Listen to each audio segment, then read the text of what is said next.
గతంలో వెంకటేష్ కని అనే టెండర్ బీఆర్ఎస్ హయాంలో మైనస్ టెండర్ ఉండే. ఇప్పుడు వీళ్ళు 2025లో దాన్ని రీటెండర్ చేసి మళ్ళీ ప్లస్లో అప్పగట్టారు. అట్లనే ఎస్ఆర్పి OC2 శ్రీరాంపూర్ గతంలో మైనస్ టెండర్ ఉండే. ఇప్పుడు ఆ మైనస్ టెండర్ను రద్దు చేసి మళ్ళీ టెండర్ నిర్వహించి ప్లస్ టెండర్ కుమ్మక్కి చేసి రింగు చేసి సైట్ విజిట్ సర్టిఫికెట్ పెట్టి వారి అనుయాయులకు కట్టబెట్టే ప్రయత్నం చేస్తున్నారు. అట్లనే ఎస్ఆర్పి OC2 ఎక్స్పాన్షన్ 2025 ఇది టెండర్ ఇప్పటికి 3 సార్లు వాయిదా వేసిండ్రు. ఇది కూడా కట్టబెట్టడానికి ఇంకా డీల్ సెటిల్ కాక వాయిదాలు వేసుకుంటూ ఇప్పుడు వాళ్ళ అనుయాయులకు కట్టబెట్టే ప్రయత్నం చేస్తున్నారు.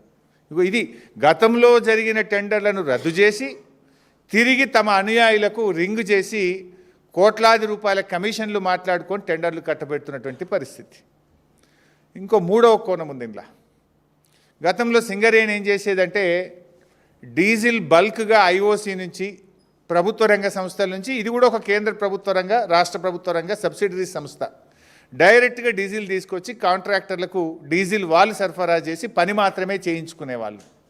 కానీ వీళ్ళ కమిషన్ల కోసం, వర్క్ వాల్యూ పెంచడం కోసం, పర్సంటేజీల కోసం ఇప్పుడు ఏం చేసిండ్రు, డీజిల్ను కూడా కాంట్రాక్టర్ ఖాతాలో జమ చేసినారు. అప్పుడు ఏమైంది, 50 కోట్ల పని 100 కోట్లు అవుతుంది, డబుల్ అవుతుంది.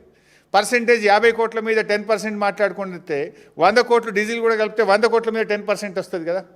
కమిషన్ల కోసం సింగరేణి ఇచ్చేటువంటి డీజిల్ విధానాన్ని రద్దు చేసి దాన్ని కాంట్రాక్టర్ ఖాతాలో జమ జరిపి ఈరోజు పెద్ద ఎత్తున పర్సంటేజీలు కొల్లగొట్టే కొత్త విధానాన్ని కూడా రేవంత్ రెడ్డి ప్రభుత్వం తీసుకొచ్చింది.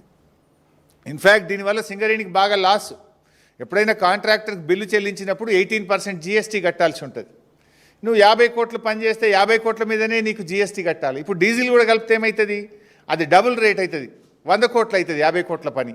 ఇప్పుడు 100 కోట్ల మీద GST కడితే సింగరేణి సంస్థకు నష్టం కదా.